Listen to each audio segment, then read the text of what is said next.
ఏంటయ్యా ఉన్న పొలంగా రమ్మన్నా? కూర్చో కూర్చో. చిన్న షాకింగ్ న్యూస్. ఏంటది? కేంద్ర ప్రభుత్వం వాళ్ళు పొలానికి సీలింగ్ యాక్ట్ పెడుతున్నారంట. ముగుడు పెళ్ళాలకు కలిపి 18 ఎకరాల కన్నా ఎక్కువ ఉండకూడదంట. అమ్మో, అయితే నా 30 ఎకరాల్లో 12 ఎకరాలు పోయినట్టనా? ఏడవకయ్యా, దానికి మన ఎంపీ గారు చిన్న చిటకా చెప్పాడు. నాకున్న పొలంలో మా చుట్టాల్లో 5 విధవరాళ్ళకి 18 ఎకరాలు చొప్పున రాసేయమన్నాడు. మిగిలిన 90 ఎకరాలు చెరువుతో ఇచ్చేయమన్నాడు. మరి నేను నువ్వేం చేస్తావంటే నీ మిగిలిన పొలం నీ తమ్ముడికి చెల్లెలకి అమ్మేసేయి. సలహా బాగానే ఉందయ్యా, కానీ ఉన్న పొలంగా అంత డబ్బు మేము ఎక్కడి నుంచి తేము అని వాళ్ళు అడిగితేను నా దగ్గర అప్పు తీసుకోమనవయ్యా, వాళ్ళ దగ్గర నేను వసూలు చేసుకుంటాగా. ఇదేమిట్రా అన్నయ్య, ఉన్న పొలంగా 30 ఎకరాలు అమ్మేసి ఊరు వదిలి వెళ్ళిపోతానంటున్నావు? ఏం చేయమంటావు చెల్లమ్మా, నాకు వ్యవసాయం కలిసి రావట్లా, అందుకని. అట్టెందుకు? రాజకీయాల మీద మోస్తూ పట్నం వెళ్తున్నానని చెప్పొచ్చుగా. అట్టాగే అనుకోండి. నువ్వు గాని అమ్మా, ఇదిగో.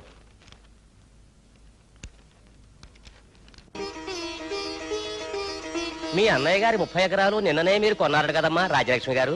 వాడు వ్యాపారం చేసుకుంటానని పట్నం వెళ్ళిపోతే నేను సగం మా చెల్లెలు సగం కొనుక్కున్నాం.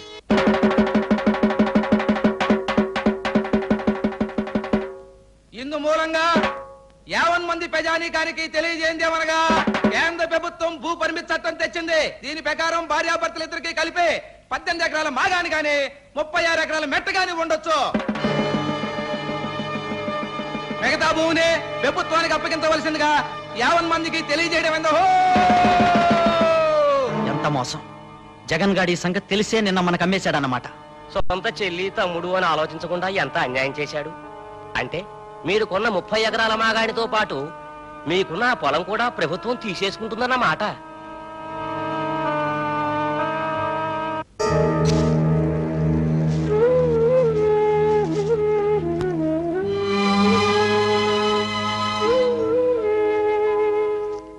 కృష్ణమూర్తి, కొలతల ప్రకారం ఈ 18 ఎకరాల పొలం నీకొచ్చిందో, ఆ 42 ఎకరాల పంట పొలం గవర్నమెంట్కి వెళ్ళింది.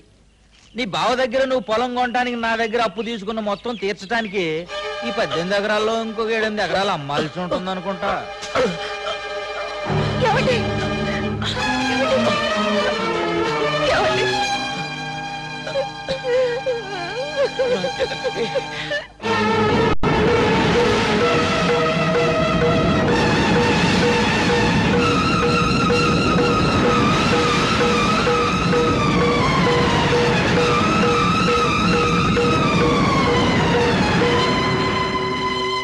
నీకు ఆడతనం అడ్డొస్తుందేమో, నాకు అలాంటిదేమీ లేదు.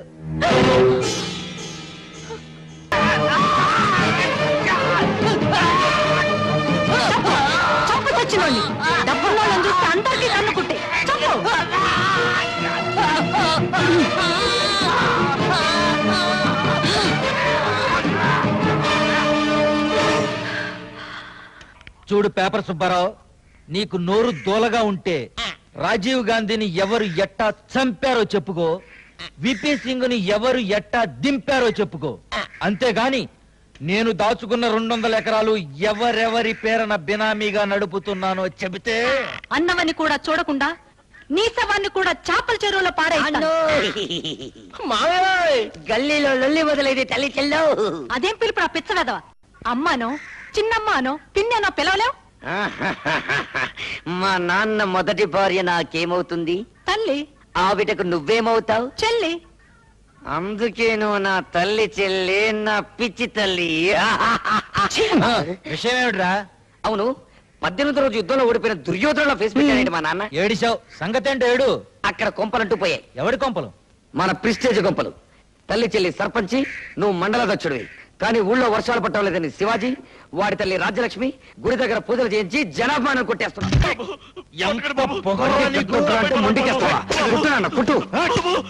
నా పెళ్ళం మాటకే ఎదురు చెబుతావురా నా యాల దొరను పట్టుకుని? దొర ఎవడికి దొర? దొర అని పిలిపించుకున్న తెల్లోడు దేశం దాటిపోయి 45 ఏళ్లయింది. కొత్తగా దొర అని పిలిపించుకోవాలని నీకెందుకయ్యా మోజు? భీముడా, నువ్వు ఆగరయ్యా. పారిపోయే మనిషిని కుక్క తరుముద్ది. ఆగి వెనక్కి తిరిగి చూస్తే అక్కడే నిలబడి తోక ఊపుద్ది. నన్ను కుక్క అంటావురా? వద్దు, నువ్వు అన్న శర్నాకోలు దెబ్బలు కొట్టావనుకో, పాపం పేదోణ్ణి కొడుతున్నారని ఊరి జనం జాలి పడతారు. అదే నేను తిరిగి ఒక్కటిచ్చాననుకో నీ బతుకు ఆల్ ఇండియా రేడియో అయిపోద్ది. రారా దానియేనా? ఒరే నా కొడక, పాతికేళ్లుగా మీ దగ్గర పాలేరుగా బతుకుతున్న నా ముఖం చూసాండి, వదిలేండి దొరా. అన్ని మాట్లాడుతుంటే ఎలా మన్నించమంటావరా? తిరిగి ఎర్రి మాటలు మాట్లాడుతున్నాడమ్మా. నేను బుద్ధి చెప్పుకుంటానమ్మా. ఈ పాలికాన్ని వదిలేండి దొరా. లేడు. ఇదేనా జాకెట్ కుట్టడం? అయ్యో, వీళ్ళు పట్టడం లేదు. కొలతలు సరిగ్గానే తీసుకున్నానే. తీసుకుంటే ఎందుకు పట్టడం లేదు? ఎందుకమ్మా అలా ఖర్చుకునేది అలాగా విరుచుకు పడతావు? ఇందులో ఏదో మిస్టేక్ జరిగింది. టింగ్ టింగ్. రాత్రి నువ్వేం కొడుతున్నావు? పప్పు దోసకాయ. అది అక్కడే ఇరుక్కుంది టోటల్ గా మొత్తం పాయింట్ అంతా. పప్పు దోసకాయ కూరకి నా జాకెట్ గుండెలు పట్టపోవడానికి ఏమిటి సంబంధం? ఉంది. బాగా ఇష్టం కదా నీ లెవెల్ వేసుకొని తినుంటారు. గ్యాస్ పైకి తినండి, కొలతలు తేడా వచ్చినాయి. సాయంకాలం వరకు చూస్తాను. గ్యాస్ దిగాక గుండెలు పట్టలేదనుకో నీ గుండు కొట్టిస్తా. ఏంటంటే మీ ఇష్టం వచ్చినట్టు మాట్లాడుతున్నారు. గుండు కొట్టించుకోవడానికి మాకు అవతల పెద్ద తిరుపుతుంది, తప్పితే చిన్న తిరుపుతుంది. ఇంట్లో బంగాళదుంపలున్నా? ఉన్నాయి. అయ్యంటే మీకు ఇష్టమేనా? బాగా ఇష్టం.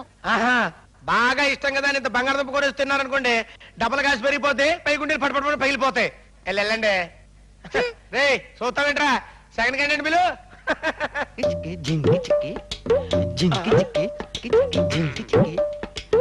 పచ్చగడ్డి మోసే నీ పడుచు పిల్ల నీ పవిట కొంగొచ్చ. ఆపో ఆపో, నీ మోపు సంగతి నేను చూసుకుంటాను కదా. ఈ మోపు వేసుకొని 3 కిలోమీటర్లు నడుచుకుంటూ వెళ్తే టౌన్ లో ఈ మోపుకి ఎంత ఇస్తారా నీకు? 5 రూపాయలు. 5 రూపాయల? ఈ మోపు 5 రూపాయలు అంటే చీపే. ఇదిగా నేను 10 రూపాయలు ఇస్తా, నాకు ఇచ్చేయి. గడ్డి మీరేం చేసుకుంటారు? తింటారా? పక్కేసుకొని పడుకుంటాను. నీకెందుకో ఇసుకలే. సరే. అదా ఎక్కడికి రా నువ్వు? అది దింపడానికి. ఏంట్రా నువ్వు దింపేది? పచ్చగడ్డి 10 రూపాయలకే పడుచు పిల్ల. నేను దింపుతా కదా. అదే ఈ ఎర్ర బుజ్జి పుట్టింది నల్ల ప్యూడు కోసం. ఎవడన్నా చెయ్యెత్తే నేను చెయ్యేసింది అందుకు కాదు, పండగ వస్తుంది కదా కొత్త జాకెట్ కుడదామని, అందుకన్నమాట. ఇదిగో తీసుకెళ్ళి. బావా, ఈ వంకాయకి దారాలు కట్టి గుత్తి వంకాయ వేపుడు చేస్తే ఉంటుంది, స్వర్గం కనపడుతుందనుకో. సరే వండించుకోపో. ఈయనెక్కడ దొరికాడండి బాబు? వంగ తోటలో ఒంటరిగా మరదలు దొరికితే వెళ్ళిపో అంటాడేంటి? ఆంబోతు కొమ్ములు పట్టుకోవడమే తెలుసా నీ చేతికి? ఆడదాని కొమ్ములు కూడా పట్టుకోవాలి. నీకెక్కడున్నాయి కొమ్ములు? ఇవిగో. ఏడ్చాలబా.